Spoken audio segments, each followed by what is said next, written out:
How does a nation sitting on the largest proven oil reserves in the entire world end up in one of the worst economic crises of our time? And how does a decades-long partnership with the United States just completely fall apart? Well, we're going to get into that, tracing the key moments that took this relationship from partners to pariahs. So, right here, this is the central paradox of Venezuela. On one side, you've got this unbelievable natural wealth, and on the other, a humanitarian and economic catastrophe. The big question is, how did the country get from column A to column B? To figure that out, we've got to rewind the clock. Our story really kicks off in the middle of the 20th century. This was an era defined by a really strong, mutually beneficial relationship between the US and Venezuela. And that entire partnership, it was built on one thing: oil. And for decades, this was a massive success story. I mean, Venezuela was one of the wealthiest countries in all of Latin America. It was a stable democracy, living standards were on the rise, all of it fueled by heavy investment from American companies and its role as a super reliable oil supplier to the US. But here's the thing. Underneath all that prosperity, there was a huge vulnerability. The entire national economy, everything, was built on the price of oil. And that overdependence, that single point of failure, well, it would turn out to be a fatal flaw. That reliance on oil was basically a ticking time bomb. And right at the turn of the millennium, a massive change came along. The election of Hugo Chavez in '98 marked a fundamental pivot, setting the country on a radically new path. You can pretty much circle the year 1999 on a calendar as the moment the old relationship really started to come undone. Chavez swept into power with a promise to use Venezuela's oil money to fight inequality and, this is key, to challenge American influence in the region. His whole platform, what he called the Bolivarian Revolution, was a direct shot at the decades of inequality where so many people felt left out. It was built on three main pillars. First up, take state control of the oil industry. Second, pour that oil money into huge social programs for the poor. And third, completely reshape foreign policy by standing up to U.S. dominance in Latin America. And you know what? For a while, it actually worked. Global oil prices were sky high, which gave him the cash to fund all these ambitious programs. His popularity soared among millions of Venezuelans who felt seen for the very first time. But, and this is a big but, it also created some serious tension with the U.S. as private investment started to vanish. Okay, so the next chapter kicks off with the death of Chavez in 2013. His successor inherited a system that was already showing cracks, right as a perfect storm was gathering on the horizon. So Nicolas Maduro takes power at just about the worst possible moment.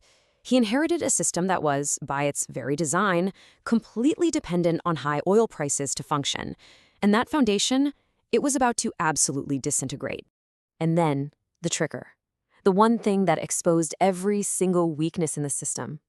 In the mid-2010s, global oil prices didn't just dip, they collapsed. For an economy like Venezuela's, this wasn't just a recession. It was an existential crisis. This crash set off a devastating domino effect. With its main source of cash basically gone overnight, the government couldn't pay for imports or keep its social programs running. The result was this vicious downward spiral, hyperinflation that made money worthless, massive shortages of basic food and medicine, and just a complete freefall of the entire economy. So, as the economy was imploding, the political crisis was exploding. This next phase is all about an escalating standoff with the rest of the world, and especially with the United States. So let's talk about the sanctions. Starting around 2017, the U.S. began putting in place a series of major economic penalties. Now, the stated goal of these sanctions was to put pressure on the Maduro government over concerns about how the country was being run and the fairness of its elections. From there, the standoff got way more intense. In 2017, you have the first major U.S. sanctions hitting the economy. Then the situation just hits a boiling point in 2019. That's when the U.S., along with dozens of other countries, did something pretty extraordinary. They recognized the opposition leader, Juan Guaidó, as the legitimate interim president. Of course, the Maduro government immediately called it foreign interference, and at that point, the political break between the two countries was pretty much complete. But beyond all the geopolitical chess moves and the economic charts, the most important story here is the human one. The cost of this collapse has created a staggering humanitarian crisis. Just let that number sink in.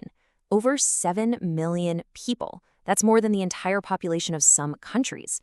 Millions of Venezuelans have been forced to flee their own homes just to find food, medicine, and basic safety, creating one of the largest migration crises on the entire planet. So here's the key takeaway. There's no single villain here, no one simple cause. Economists pretty much all agree that this crisis was a perfect storm, created by a whole mix of things. You had decades of economic mismanagement and that critical dependence on oil that made the country vulnerable. Then you had internal policy choices that made things worse. And finally, external pressures, including the sanctions, which added yet another layer to an already terrible situation. And that really leaves us with the fundamental challenge today. The story of U.S.-Venezuela relations is a powerful reminder that huge national crises rarely happen because of one single event. They happen because of a long chain of intertwined decisions. And it makes you wonder, when the problems are this deep and this tangled, where on earth do you even start to look for a solution?